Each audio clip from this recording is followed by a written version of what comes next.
All right, let's jump right in. Today's deep dive, language learning. We're following Ava's journey to English fluency. And get this, we have her actual podcast to guide us. It's amazing. We hear everything, all the ups and downs, like a real behind the scenes look. She goes from beginner to fluent in just 2 years. Yeah, it's like having a front row seat to her progress, not just the final polished result, but the real, sometimes messy journey. That's where the real learning is, right? Totally. And speaking of messy, her podcast starts right when she arrives in London. University lectures, trying to order coffee, talk about a baptism by fire. I mean, even watching Friends was a challenge at first. Can you imagine being surrounded by English 24/7 as a beginner? Total sensory overload, right? Think about it. Even in our native languages, we don't catch every single word. Now imagine doing that in a language you're still learning while also trying to learn vocabulary and grammar. No wonder she felt overwhelmed at first. There's this one scene in her podcast. She's in her first university lecture. The professor's talking about fundamental principles, and she's just like, fundamental what now? Yeah. I think we've all been there at some point in our learning journey. Oh, absolutely. That feeling of being lost, wanting to give up, it's a common hurdle.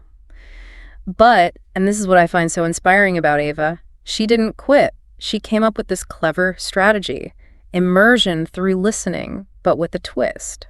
Okay, now I'm really curious. What was the twist? Well, instead of jumping into really complex stuff, she started with podcasts on everyday topics. The key. She listened at a slower speed at first. Then, as she got comfortable, she gradually increased the speed. Brilliant. Easing yourself in instead of diving head first. Did she mention what types of podcasts worked best? Yeah, she was into conversational podcasts, like people just chatting about daily life or news. She said it helped her get used to the rhythm and flow of natural speech, way different from that formal, structured language you find in textbooks. That makes sense. It's how people actually talk, not that perfect grammar you see in books. Did she use any other methods for listening? Oh, yeah. Audiobooks, but she always had the physical book too, so she could follow along. A great way to connect the spoken and written word. Plus, she rewatched familiar shows like Friends with subtitles. The goal was to pick up common phrases and get used to the natural speed. So it's not just about quantity, it's quality and strategy.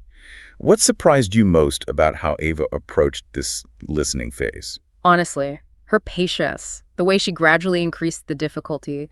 She didn't expect to understand everything immediately. She understood that progress takes time and was willing to put in the work. It's a great reminder that language learning is a marathon, not a sprint. Absolutely. So we've tackled the listening hurdle, but what about speaking? That's often the scariest part for language learners. Coming up next, we'll dive into how Ava went from being terrified to order coffee to competently chatting with locals. Buckle up, it's a wild ride. If listening was a hurdle, speaking was like climbing a mountain for Ava.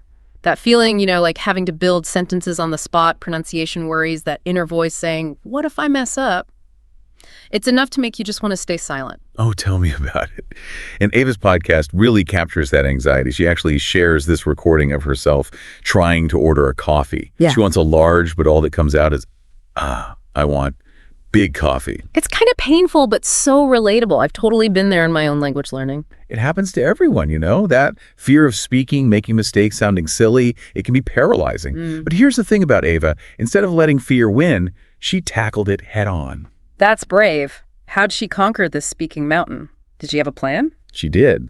A multi-pronged approach, starting with the basics, practicing phrases and pronunciation alone, in front of a mirror, low pressure, Then, conversation groups with other English learners. It's a safe space to practice. Everyone's in the same boat. No need to be perfect. That's a great idea. A supportive environment, making mistakes, learning together. Did she mention what was helpful about those groups specifically? She said they helped her overcome that initial fear of speaking. She realized everyone makes mistakes. It's okay to laugh at yourself sometimes. It's all part of the process. But she didn't stop there. She knew she had to push further, so she started talking to locals, even if it meant stumbling through sentences or repeating herself. Wow, that takes guts. Putting herself out there, knowing she might make mistakes with native speakers. Did she have any strategies for when she felt lost for words? Oh yeah, Ava always had this little notebook with key phrases for different situations, and she wasn't afraid to ask people to repeat or speak slower. Resourcefulness, not letting awkwardness stop her. Such a good tip. It's easy to feel embarrassed, but most people are patient when you're making an effort. But she didn't just rely on random conversations, did she? Nope. Ava took a speaking course focused on role-playing everyday situations, ordering food, asking directions, small talk, all those things that can be nerve-wracking. She said it was super helpful to practice in a structured environment, get feedback from a teacher and other students. It's like she was systematically building up her speaking muscle, targeting different communication skills. Did the podcast mention how she felt about all this speaking practice? Did the fear ever go away? It's amazing. Over time, the fear just kind of faded. The more she spoke, the more confident she became. She realized people were patient and mistakes were just part of learning. That mindset shift is crucial for anyone learning a new language. It sounds like she embraced progress over perfection. Not about sounding native overnight, but constantly challenging yourself, getting out of your comfort zone. It's so inspiring. It is. And speaking of pushing boundaries, Ava's journey takes another turn with reading. From children's books to complex academic texts, she finds a way to not just understand, but enjoy reading in English. We'll dig into that fascinating part after a quick... You know what? No break. Let's keep going. All right, diving right back in. We're on Ava's language learning journey, and now it's all about reading. What's fascinating is she goes from overwhelmed by academic jargon to actually enjoying reading in English. That's quite a change. It is, and it shows how those language skills, they kind of build on each other. Remember how she nailed listening first? That really set her up for success with reading. Right. That scene in the library comes to mind. She's staring at her textbook, totally lost, all that comprehensive analysis. And technical terms, it's like hitting a vocab wall. I can almost feel that panic. Did she say how she got past that feeling? She did. And it's a strategy that could help a lot of learners. It's called a graded approach. Instead of forcing herself to understand those tough academic texts right away, she started simpler, like children's books, graded readers, those books made for language learners. Clear language, familiar themes, anything approachable. That's smart, like building up your reading stamina, starting small before a marathon. Did she mention any specific books or authors she liked early on? Not specific titles, but she did say children's books were surprisingly helpful. Simple language, engaging stories, often with pictures to help you understand. She also liked graphic novels. The visuals and text together made it easier to follow. Great tip. It's all about finding stuff you actually enjoy reading, makes learning more fun. So as she got more confident, did she move on to harder stuff? Absolutely.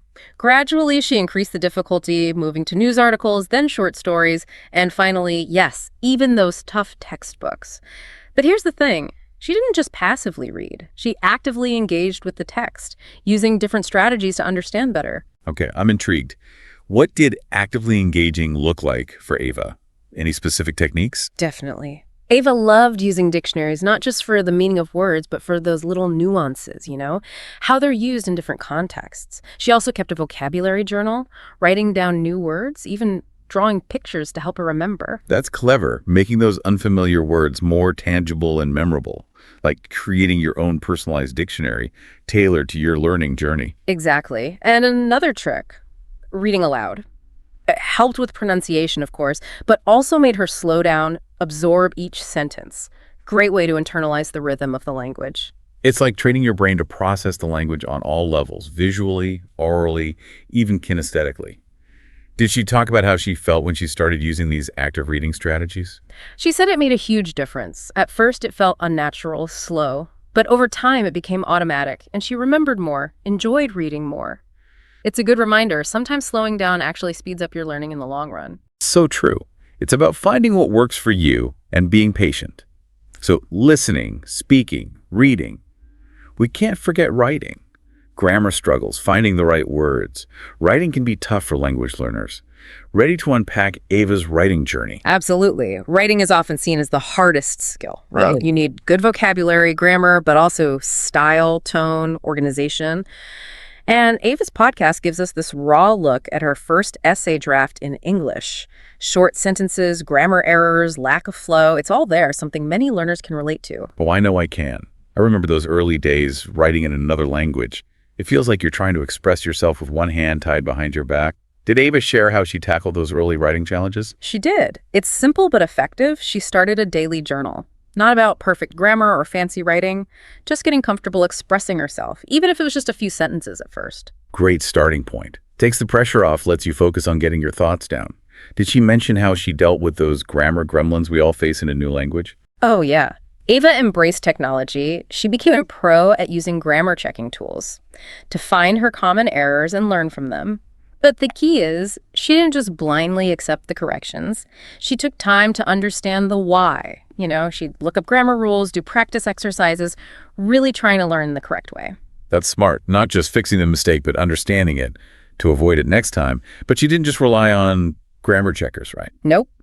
Ava knew feedback from others was important. She'd ask teachers, classmates, even friends to read her writing, give suggestions. It's a great way to get a fresh perspective, find areas to improve. Like having an extra set of eyes to catch what you might miss.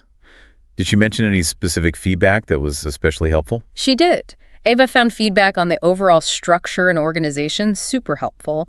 She realized she wrote in short, choppy sentences, and her ideas weren't always in a logical order, so she started focusing on topic sentences, transitions, the flow of her writing. She even mentioned mastering connectors, words like however, therefore, in contrast, to make her writing smoother and more sophisticated. Those little connecting words make such a difference.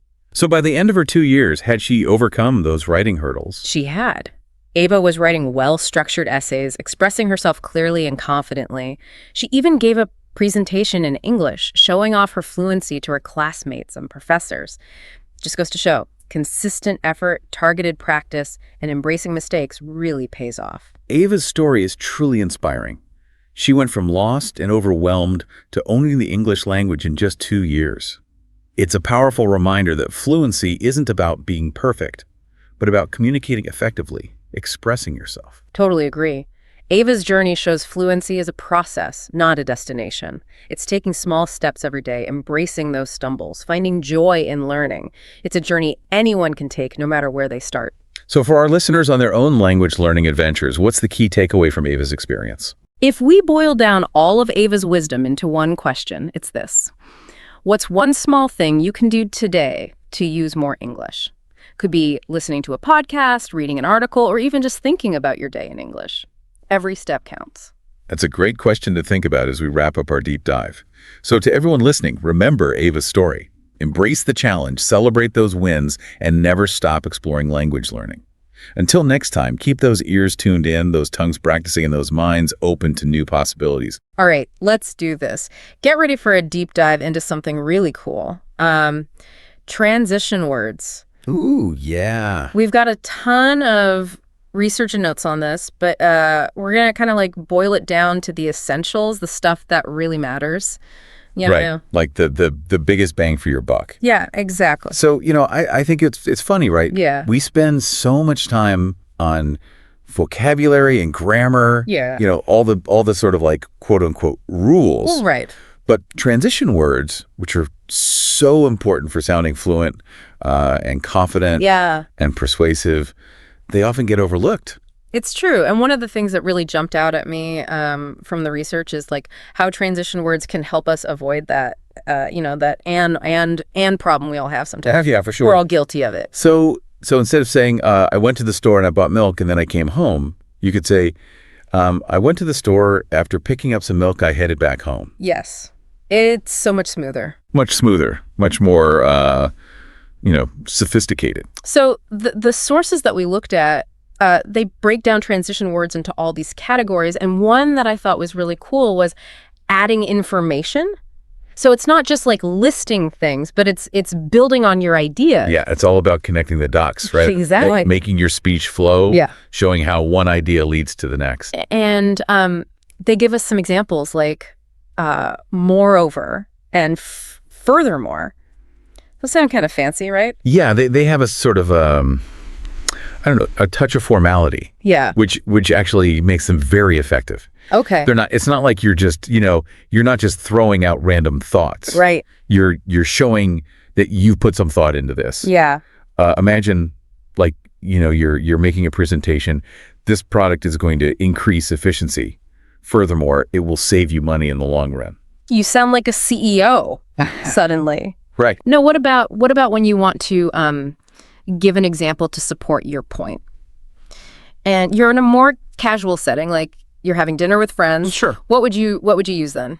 I think to illustrate is a nice a nice way to do that. Okay. It signals to your listener that you're about to, paint a picture with your words. Okay, yeah. Right. So let's say you're talking about a concert you went to. The concert was amazing. To illustrate, the lead singer did this incredible guitar solo that had the entire crowd on their feet. I can hear it. I can hear it now. Now, another one that I was really curious about is the contrasting ideas category. So, sometimes you want to spice things up a little bit. Absolutely. Throw in a little debate, a little friendly disagreement. Yeah. And the sources point to however, on the other hand, and nevertheless. Right. So those all show contrast, but is there a difference, a subtle difference between those three? Yeah, that's a great question. However, I would say, is kind of your go-to for a simple, straightforward contrast. Okay. Like, I love pizza, however, I try not to eat it every day. Okay, yeah. On the other hand, I think introduces a more balanced perspective. Okay. So you're kind of like, you're presenting both sides of the coin. Right. Like you're weighing the pros and cons. On the one hand, working from home is really convenient. On the other hand, I kind of miss the social interaction of being in an office. Yeah. Yeah, so it's like you're setting up almost like a mini debate within your sentence. Exactly. Exactly. That's a good way to think about it. And then nevertheless, I think is kind of your secret weapon for adding a little bit of drama. Like it suggests a sense of perseverance despite obstacles. The marathon was grueling. Nevertheless, I finished the race. Yeah, like I did it anyway. Exactly. Okay, so we've covered adding information, contrasting ideas. What else? What other gems have we got? Well, let's talk about cause and effect. I mean, this is where you really get to show off your logical thinking skills. Okay, yeah. And two of the real heavy hitters here are as a result and therefore. Okay.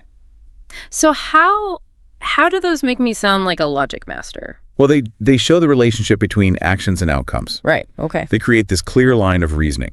So, for example, we implemented a new marketing strategy. As a result, our sales increased by 15%. Like you're connecting the dots, basically. Yeah, exactly. And therefore is kind of similar. It is similar. I think it often implies more direct, conclusive relationship. Yep. Like, the traffic was terrible this morning, therefore I was late for work. Can't argue with that. Nope. So we've covered adding information, contrasting ideas, cause and effect. Yeah, we're on a roll. I'm feeling pretty good about this, I gotta say. Yeah. But I'm sure there's more, right? Oh, there's so much more. I mean, we haven't even touched on, disagreeing politely or expressing time, or even like concluding your thoughts in a really effective way. We're just getting started. Okay, let's keep going. Okay, so let's dive into those tricky disagreements we talked about. Yeah. Because of the sources we looked at, they really emphasize sounding polite and respectful, especially when you don't agree with someone. Right. Nobody wants to be a jerk. Right, exactly. Especially at work or even like with your family. Yeah. You want to be able to disagree without sounding like you're attacking the other person. Right. So how do you do that? Yeah, how do you walk that fine line? I think it's all about, you have to assert your viewpoint, Okay. but you also have to acknowledge the other person's perspective. Yeah. Right? And transition words can help you do that. Okay. They can help you strike that balance. So give me an example, like let's say a friend wants to go hiking, but I'd rather just stay home and chill. Sure. How do I say no without sounding, lazy or whatever? Well, you could say, I appreciate that you want to go hiking, but I'm feeling a bit tired today. Maybe we could do something more low-key instead. Oh, okay. Yeah. So you see how it creates a contrast, but it's not dismissive. Right. You're not just like, no, I don't want to do that. Yeah. You're acknowledging their idea. Right. But you're also, you're stating your own preference. And I like the suggestion at the end to kind of offer an alternative. Exactly. Okay, that's good. And you could even take it a step further. Okay. You can add a phrase like, I understand where you're coming from, or I see your point, but. Yeah, those are good. So you're really showing that you're listening. Right. And you're considering their perspective. Okay, I'm definitely going to try those out. So we talked about disagreeing, but what about telling a story? Uh-huh. And you want to keep the listener engaged, keep them kind of on the edge of their seat. Sure. Are there transition words that can help with that? Oh, absolutely. Remember that word meanwhile Oh, yeah. that we talked about earlier? Yeah. That's a great one for adding suspense. Okay, how so? Well, imagine you're telling a story, a mystery or something, and you could say, I was searching for clues in the library. Yeah. Meanwhile, my partner was interviewing witnesses at the crime scene. Oh, wow. So it's like you're creating these two parallel narratives. Yeah. And it's building suspense Nice. because things are happening at the same time. I can see the movie like playing in my head as you're describing it. Exactly. Meanwhile is all about that simultaneity, right? Things happening at the same time. Okay, that's cool. Another thing I think about is in a more professional setting, if you're giving a presentation, for example, you've got those words like first, next, then, and finally. Those are really good for guiding the listener through your argument or your presentation. Right. They're like road signs. They show people where you're going. And they make you sound so organized too. Absolutely. It shows that you've thought this through. Yeah. That you have a plan. Okay, so we've covered a lot of ground here. Yeah. Adding information, contrasting ideas, cause and effect, disagreeing politely, building suspense, and explaining things clearly. We are on fire. We are on fire. But what about those all-important conclusions? Yeah. How do we wrap it all up? Well, that's where those summarizing and concluding transitions come in. Okay. You've got the classics like in conclusion, to sum up, and overall. Yeah. But I think a really powerful one is in short. Okay. It conveys this sense of efficiency and authority. I like that. It's like, okay, I've said what I need to say, and now here's the bottom line. Yeah. Right. So you could say something like, in short, investing in this project is a no-brainer. Boom. Mic drop. Exactly. So, I think what's really cool about transition words is that they're like the finishing touches on a work of art. I like that. Like they add this polish, they add sophistication, they add clarity to your communication. But you don't have to like memorize a whole dictionary of them. Yeah, no, not at all. So where should people start? What's a good way to get into this? I think it's about starting small and being mindful. Okay. Pick a few transitions from each category that you like and just try using them consciously. Okay. In your conversations, in your writing. Yeah. Just pay attention to how they feel. Yeah. How they impact the flow of your words. That's great advice. It's like anything else, the more you practice, the more natural it becomes. Exactly. And you know what else I think is really helpful? What's that? Is paying attention to how other people use transition words. Okay. Listen to podcasts, watch TED Talks. Oh, yeah. Read articles by great writers. Yeah. And you'll start to notice the patterns. You'll start to see how they use transitions to guide their audience. It's like a free masterclass. It is. It's like a behind the scenes look at how the pros do it. So as we're wrapping up this part of our deep dive, what's one final, piece of wisdom you would share about mastering transitions? I would say the key thing to remember is that transition words are tools. They're not tricks. Right. They're not about sounding, smarter or more sophisticated than you are. Yeah. It's really about expressing yourself. Right. Clearly, confidently, and authentically. I like that a lot. It's not about, being someone you're not. It's really about using language as like a way to connect with people, Yeah, exactly. And making your message more impactful, Yeah. more engaging, and transitions are a big part of that. It's funny you say that. I was reading one of the sources we looked at. Yeah. And it mentioned how transition words can actually like affect our mood and how we kind of perceive the world around us. So it's like they're not just connecting ideas, but also like emotions. That's really interesting. I mean, there's a whole field of study called cognitive linguistics that looks at that connection between language and thought. Oh, wow. And yeah, it turns out that even little changes in the words we use can change how we understand and feel about things. So would you say that like mastering transitions isn't just about sounding better, but it's about like thinking better? Yeah, I think there's definitely a connection there. When you're more aware of the little nuances of language, you're more tuned into how words can shape our perceptions, and that can make you a more a more critical thinker, more persuasive speaker, and an even more empathetic listener. It's like we've discovered this whole secret world of communication almost that most people aren't even aware of. Right. It's like we've cracked the code. Yeah. And now we can use that to our advantage to make our communication more effective, more meaningful, more enjoyable even. I'm ready to start using all this stuff, honestly. I'm gonna start paying more attention to how I use transitions in my everyday conversations. It's like a fun little challenge. Yeah. I love that. And remember, even small changes can make a big difference. Just try incorporating 1 or 2 new transitions a day. You'll be surprised how quickly they become like second nature to you. So as we wrap up this deep dive into transition words, what's one final thought, one kind of provocative thought you would leave our listener with? Well, I would encourage our listener to think of transition words as bridges. Okay, yeah. They connect ideas, they connect people, Yep. and they connect us to this wider world of communication. Yeah. And the more bridges we build, the stronger, the more vibrant our communication becomes. That's a really beautiful way to put it. It's a great reminder that language is powerful. It's a way to connect and understand each other. Absolutely.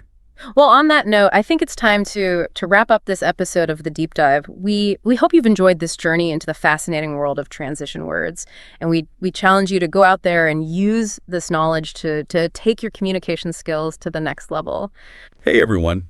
Ready to become a reading rock star? I like that reading rock star. Well, because today we're diving deep into how to power up those English reading skills. Awesome. Whether you're prepping for a big exam or just want to finally conquer that massive book everyone keeps talking about, Yeah. this is for you. Absolutely. We're taking an awesome podcast episode called 10 Tips to Improve Your Reading Skills for Beginners. Yeah. And dissecting it, Okay. extracting those little gold nuggets that you can put into practice today. Love it. So no more feeling overwhelmed or lost. Yeah. No more information overload. Exactly. Let's jump right in. Tip number 1 is all about Okay. starting simple. Makes sense. It's so tempting to just grab the most complex, Yeah. super intellectual book. Right. But just you wouldn't climb Mount Everest without any training. Good point. You don't want to jump into War and Peace. Yeah, you'll just set yourself up for failure. Totally. The podcast episode really emphasizes that starting with achievable material is key. It's all about building that foundation. Exactly. Think children's books. Oh, yeah. Graded readers for English learners. Perfect example. That way you can grasp the fundamentals without feeling totally lost. And those small wins, those early victories, Yes. they really fuel your motivation to keep going. Makes total sense. Tip number 2 is something I actually used when I was learning Spanish. Oh, really? I'm intrigued. Reading aloud. Oh, wow. I know it can feel kind of silly at first, I can imagine. but trust me, there's a method to this madness. Okay, I'm listening. It helped me so much with pronunciation and just getting comfortable with the language. There's actually a lot of science behind this. Really? Oh, yeah. When you read aloud, you're using multiple senses at once. I see. You're seeing the words and hearing them simultaneously. Makes sense. And that strengthens the neural pathways in your brain responsible for language processing. So it's like a workout for your brain. Exactly.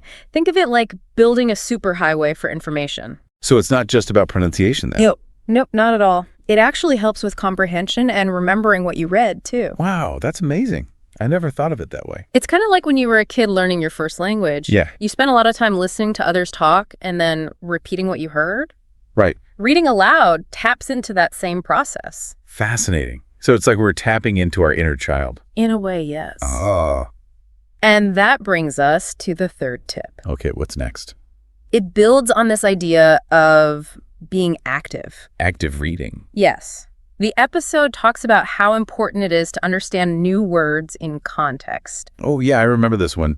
Instead of just memorizing a word, Right. you learn it as part of a sentence. Exactly. Like the podcast gives a great example. Lay it on me. Instead of just learning the word happy, learn it in a sentence like, she was happy because she got a new puppy. Oh, that's a good one. Rad. It just makes it stick so much better. It's like the word comes alive. Exactly. You're not just learning the definition, you're understanding its emotional weight. Yeah. You get a sense of why she's happy. And how that word connects to other words. It paints a picture. Exactly. Okay, so we've got starting simple, reading aloud, and learning in context. Powerful stuff, right? Totally. Yeah. What are tips 4 and 5?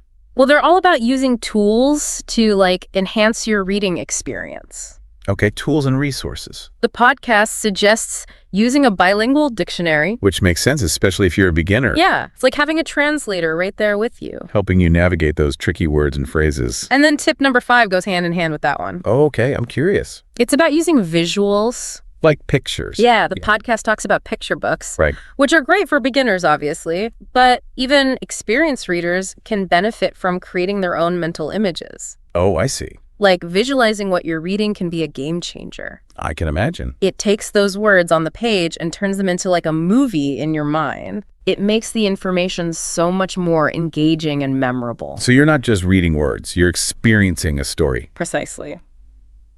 All right, so we're halfway through our deep dive into these 10 tips. Feeling empowered yet? I know I am. Starting simple, reading aloud, learning in context, using a bilingual dictionary, and visualizing what we read. It's like we're assembling our reading toolkit. I love that analogy. But we've only just scratched the surface. There's so much more to explore. I can't wait. Okay, so we're back, ready for more reading tips. Oh yeah, hit me with those next gems. All right, so tip number 6. Okay. This one's all about consistency. Makes sense. Got to stay committed, right? Absolutely. Mhm. The podcast really emphasizes making reading a regular habit. Like even just a few minutes each day. Exactly. Even 5 minutes can make a difference. I can see that. It all adds up. I know, but finding the time is tough. I hear ya. Everyone's busy. But I guess you're right. Every little bit counts. Think of it this way. 5 minutes a day is over 30 hours of reading in a year. Wow, that puts it into perspective. Right. Okay, I'm convinced. Gotta make time for reading. Awesome. Now let's move on to tip number 7. Okay. I'm all ears This one encourages readers to ask questions. while they're reading. Exactly. I actually started doing that recently, Oh, yeah. and it's been a game changer. I bet. It turns reading into a conversation. Yeah, instead of just passively taking in the words. Right, you're actively engaging with the text. I feel like I'm actually understanding and remembering more. Exactly. It's like you're digging deeper, making connections. Okay, so consistency and asking questions. Powerful stuff. What's next? Give me tips 8 and 9. Okay, so these focus on audiobooks and summarizing. Audiobooks, I love those. Yeah, they're great, especially if you're an auditory learner. Plus, you can listen to them anywhere. Exactly. Yeah. Commuting, exercising, even doing chores. And summarization, that's a good one too. It really forces you to think about what you've read. Yeah, like can I explain the main points in my own words? Exactly. If so, you're on the right track. If not. Well, it might be a sign you need to reread certain sections. Makes sense. It's all about active learning. I'm loving these tips. Ah! All right, what's the final tip, the grand finale? This one's simple but super important. Be patient and have fun. Yeah, I was hoping they'd mention that. Sometimes we get so caught up in like being perfect. Right, we forget to enjoy the process. Learning a language should be enjoyable. It's like exploring new worlds. Discovering new perspectives. Totally. And there's so many ways to make reading fun. Absolutely. Choose books you actually like. Yeah, join a book club. Start a reading challenge with friends. The possibilities are endless. The key is to find what works for you. Make reading a part of your life you actually look forward to. Exactly.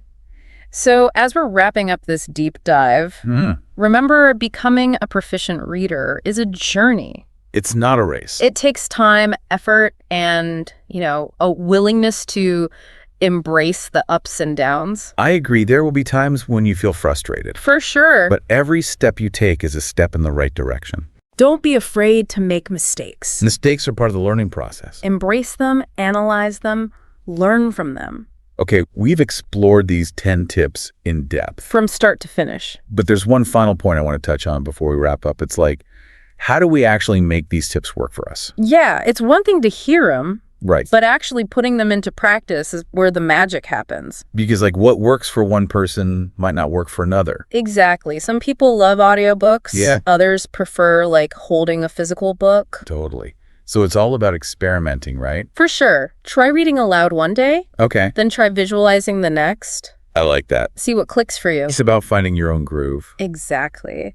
And that kind of brings me to the thought I want to leave our listeners with today. Okay, I'm ready. Think about just one thing you'll read differently or more often starting today. Ooh, I love that. It's a challenge. It is.